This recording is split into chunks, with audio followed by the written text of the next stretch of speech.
이번 계엄 사태를 통해 이재명과 문재인이가 어떤 세력의 바지사장이라는 합리적인 의심을 더욱 굳히게 됐습니다.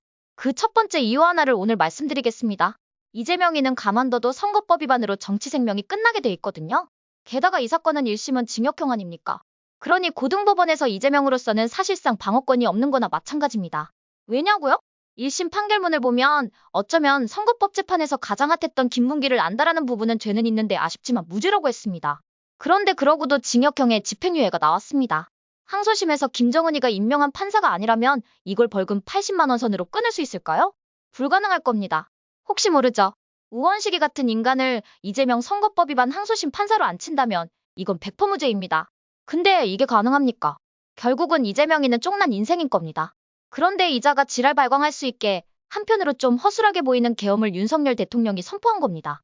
만약에 미국 정권이 힐러리가 됐다면 이번 계엄은 완전 무모한 뻘짓이었을 겁니다. 왜냐면 지금 돌아가는 꼬라지를 보세요. 이재명을 바지사장으로 앉힌 세력에 조종되는 듯한 언론과 방송은 당연하고요. 이번에 검찰과 경찰 그리고 무능한 껍데기 공수처까지 지들이 윤석열 대통령을 내란죄로 올감해서 이 어둠의 세력에게 점수 좀 달라고 발광했잖아요. 그러니 아무리 부정선거 증거를 확보하면 뭐랍니까? 이자들이 원천봉쇄하고 과거 박근혜 대통령을 탄핵몰이하듯이 윤석열 대통령을 몰아간다면 당할 수밖에 없습니다. 물론 자유우파 광화문 세력이 있지만 이번 우원식이 하는 거 보세요. 이자들은 자신들의 목적을 위해서라면 뭐든 할 인간입니다. 그런데 꿈에서 공산주의자가 보이거나 부정선거 얘기만 떠올라도 자다가도 벌떡 일어나 몽둥이를 휘두를 것 같은 트럼프가 대통령이 됐습니다. 게다가 트럼프가 뽑은 정보기 관수장들 면모를 보세요. 반국가 세력들 바지에 오줌 지를 인물들 아닙니까?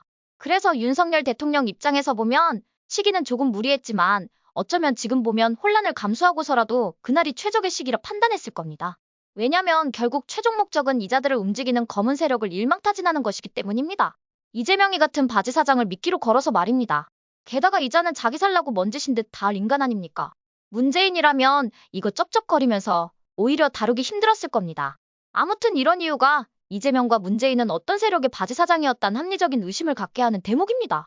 그런데 윤석열 대통령은 12월 3일 조금은 무리하게 디데이로 날짜를 잡았습니다. 트럼프 행정부가 출범하고 시작했더라면 어쩌면 지금처럼 이자들이 발광할 기회조차 주지 않아도 됐을 텐데 말입니다. 혹시 트럼프 정부가 시작되면 트럼프와 함께 시작할 FBI 국장부터 모든 정보기관장들이 부정선거와 중국 공산당 척결에 집중할 테니까 어쩌면 이자들이 몸을 사릴 수 있을 거란 판단이었을까요? 이자들이 몸을 사린다면 자칫 계엄 선포의 명분을 타이밍 맞게 잡지 못할 수도 있을 테니까요. 그렇게 된다면 이재명과 그 똘마니들 같은 잔챙이들만 잡는데 그칠 수 있었을 겁니다.